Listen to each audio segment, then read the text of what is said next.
Something happened in China in 2025 that caught the whole world off guard. A factory there started making a brand new kind of battery. But here is the wild part. This battery does not use lithium at all. The main stuff inside it is something so common that you probably have a box of it in your kitchen right now. It costs about $1 per pound at the store. And yet this simple ingredient is powering a battery that does not catch fire, works in bitter cold, and can last almost 30 years of daily charging. The company behind it just landed the largest battery order anyone has ever seen. We are talking 60 gigawatt hours of capacity. To put that in perspective, that one deal is close to half of everything that company made in all of 2025, combined across every type of battery they sell. Meanwhile, American battery companies spent 3 decades betting everything on lithium. They had every chance to explore this other option. They passed on it. They called it a hobby, not a real technology. Now they are watching the ground shift under their feet in just a few months, and they did not see it coming.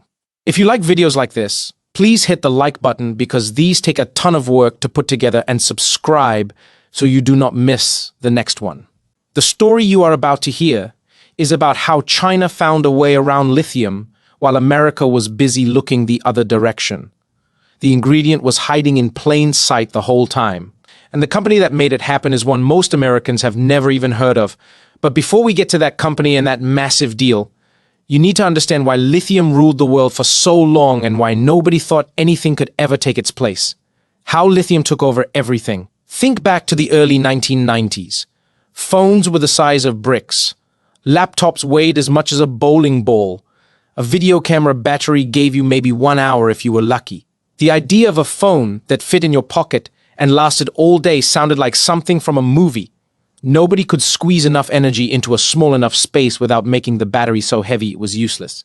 Then in 1991, a company in Japan called Sony released the first lithium battery for regular people to buy. The amount of energy packed into every pound of battery jumped to about 3 times what it was before. It happened almost overnight. Suddenly, things got smaller. Phones got smarter. Electric cars started to look like a real possibility instead of a crazy dream. The wireless earbuds people wear today, the thin laptops on every coffee shop table, the electric cars parked in driveways across America, and the power tools in garages everywhere. They all exist because of what Sony did that year. So, why did lithium work so well? It comes down to 2 simple things. First, lithium atoms are super light. You can stuff millions of them into a tiny space without adding much weight. That is exactly what you need for something that goes inside a phone or a car. Second, lithium pushes a strong current. Each atom sends more power through the wire than almost any other element can. Light and powerful. That is the perfect recipe for a battery. For 30 years, the whole world chased lithium. Billions of dollars went into digging it out of the ground in places like Australia and Chile. Factories got bigger and bigger. Prices came down year after year. Electric cars could drive farther with each new model. It seemed like lithium was the answer to every energy question, and nobody was looking for a different answer. But here is what happens when an industry finds something that works really well. The people in charge stop asking if something better might be out there. In American battery labs, questioning lithium was like questioning gravity. Nobody wanted to hear it. The money was flowing, the factories were humming, the cars were selling. Why mess with a good thing? That mindset is exactly what set the stage for what happened next. Because while American companies were busy perfecting lithium, someone else was quietly working on a completely different idea, and that someone else was not in America. The cracks in the lithium story were already there. The fire problems were known. The cold weather problems were written down. The supply chain issues were easy to see coming, but the profits were too good and the momentum was too strong. Nobody wanted to rock the boat. So, the industry kept going and those cracks kept growing. To see how bad they got, you just need to look at what happened when lithium batteries met the real world in ways nobody planned for. The problems hiding inside every lithium battery. You might remember this story from 2016, even if you forgot the details. A company called Samsung made a phone called the Galaxy Note 7. Reviewers said it was the best phone ever. People lined up to buy it. Then within weeks, phones started catching fire on desks, in pockets, on airplanes while they were flying. In one scary case, a phone caught fire on a nightstand while the owner slept just 2 feet away. Samsung had to pull every single phone off the market. Airlines around the world banned them. The whole recall cost Samsung $5 billion. It was one of the most expensive product disasters ever. Most people blamed Samsung for making a bad phone. But here is the part the news did not talk about much. The fire risk was not just in that one phone. It was inside every lithium battery ever built. The liquid that carries energy through a lithium battery can burn. Not just a little. It can really catch fire if the battery gets too hot, gets a hole in it, or charges too fast. And it gets worse. When one cell catches fire, it heats up the cell next to it. That cell catches fire and heats up the next one. It spreads through the whole battery pack like a row of matches going off. It happens faster than any cooling system can stop it. Engineers call this thermal runaway. Everyone else just calls it a disaster. Then there is what cold weather does to lithium. When the temperature drops below freezing, the tiny charged pieces inside a lithium battery stop flowing the way they should. They start sticking to the inside walls of the battery like little metal needles. Every time you charge the battery, those needles get a little bigger. If they get big enough, they can short out the battery from the inside, which creates heat and starts the same fire problem we just talked about. Even when the needles never get that big, cold weather still ruins your range. At the freezing point, a lithium battery loses a big chunk of its promised distance. Not because anything broke, just because the air outside got cold. For someone driving an electric car in Minnesota in January, that can mean losing more than 100 miles of range on a morning when they need every mile they can get. Every electric car owner in a cold climate knows this secret. They talk about it in parking lots and online groups. The brochures never mention it, but winter shows the truth. These were not secret problems. Engineers had written about them for years. They built better cooling systems. They wrote smart software to manage the batteries. They even put heaters inside the packs to keep them warm. But none of that fixed the real issue. Lithium just does not work well in the cold. It never did. It never will. And between 2020 and 2022, the price of lithium itself went crazy.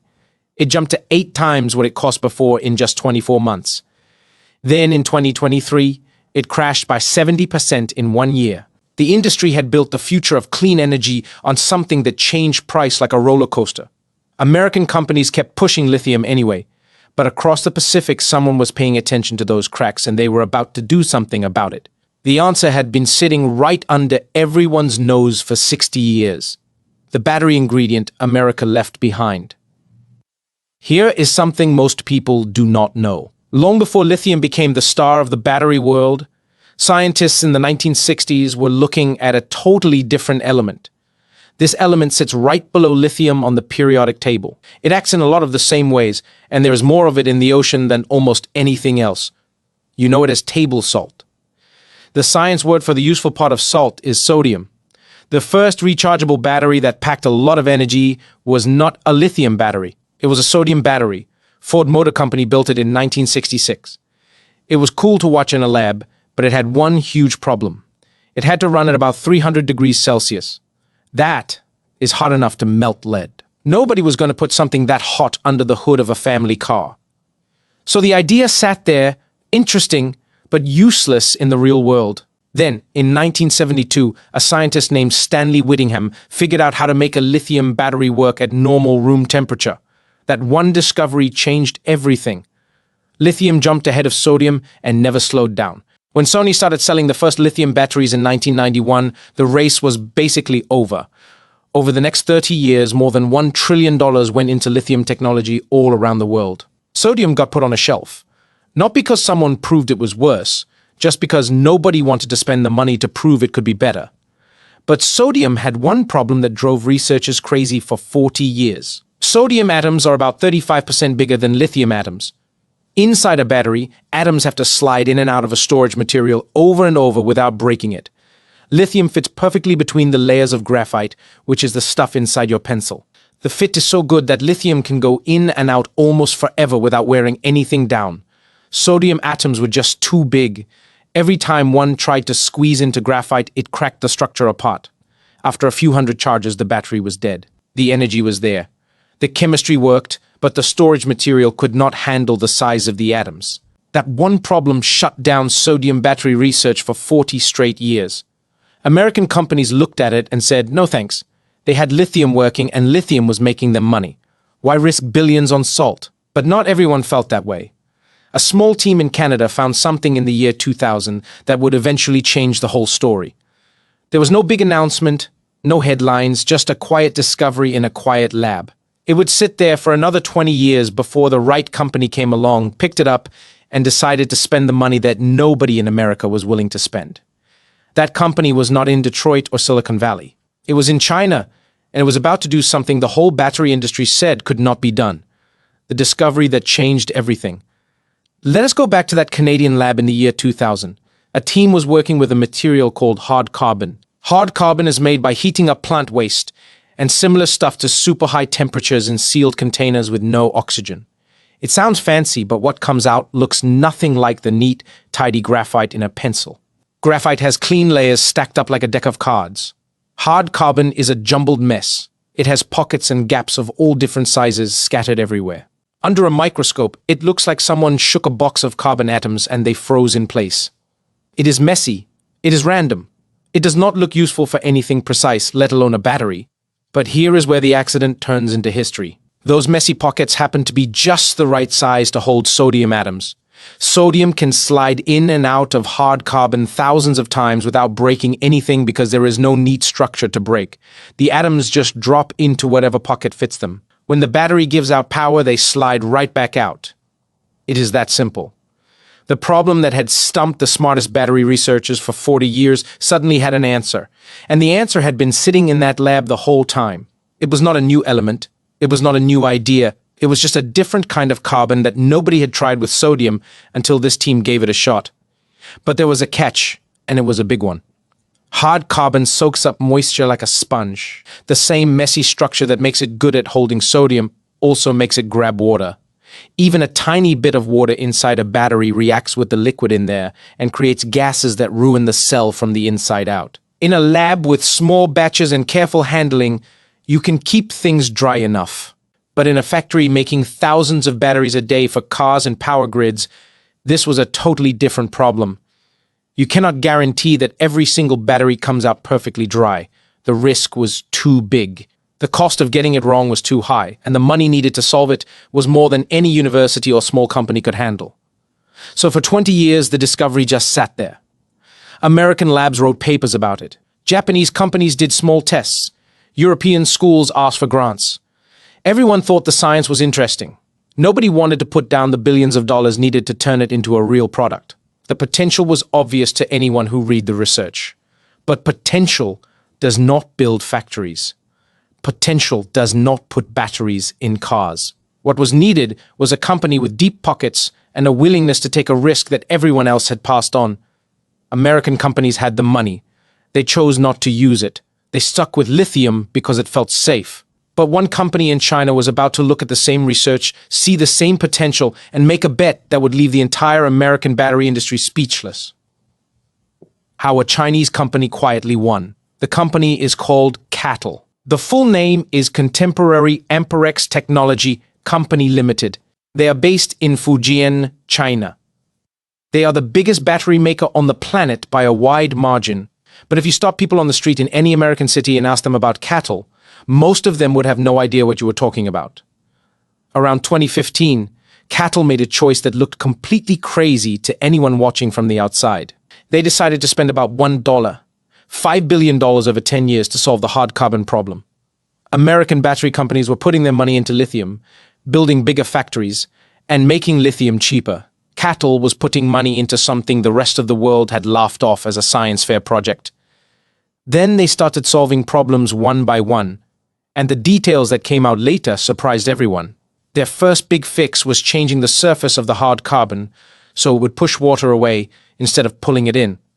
The parts of the material that naturally soaked up moisture were changed so they would act more like a raincoat, letting water roll right off. Their second fix was controlling the size of the tiny pockets inside the hard carbon with incredible precision. Pockets that were too small could not hold enough sodium to store good energy. Pockets that were too big wasted space. Getting the size exactly right over and over across millions of batteries took years of work and money that nobody else was willing to risk. The result is a battery CATL calls the Nextra. What it does has surprised even people who have been watching this story for years. In a real electric car, the Nextra gives you over 310 miles of range on a single charge. You can get an 80% charge in just 15 minutes. These are not numbers from a test bench. This is a battery that is being made in large numbers and shipped to real customers right now. The lifespan is something else entirely. The Naxtra can go through more than 10,000 full charge cycles before it starts to slow down. That is about 3 times longer than the lithium batteries it is competing against. If you charge this battery once every single day, it would still work after 27 years. By the time the battery wears out, the car around it will probably have been recycled twice. And then there is the cold weather performance. This is where sodium goes from impressive to just plain embarrassing for lithium. The liquid inside the Naxtra stays fluid at temperatures as low as minus 58 degrees Celsius. That is colder than the coldest temperature ever recorded in mainland Alaska. At minus 40 degrees C, the battery still holds 90% of its full charge. Read that number again. 90%. In weather that would make a lithium battery almost useless. For people who drive electric cars in cold places, this is not a small upgrade. This is the difference between a car that works all winter and a car that sits there doing nothing for 4 months. And then there is the price. This might be the most important number in the whole story. CATL is making sodium cells for about $19 per kilowatt hour. Lithium cells cost between $55 times and $70 per kilowatt hour. That is not a small difference. That is a battery that costs about 3 times less being made right now at full scale for real customers. This is the battery that landed that 60% GW deal. And this is why American companies are now scrambling to figure out what just happened. Why America missed the boat. Here is the honest reason America lost this race. And it is more uncomfortable than most business leaders want to admit out loud. The problems with lithium were not a secret. They were written down in research papers for decades. Engineers knew about the fire risk back in 2005. They knew about the cold weather problem by 2010. They could see the supply chain risks by 2015. All of it was out in the open, published and available to anyone who wanted to look. But when a technology is working well enough and the money is coming in, whole industries fall into a very human trap. They stop looking for something better. Change needs a reason, and that reason has to be stronger than the comfort of keeping things the way they are. American battery companies had that reason right in front of them for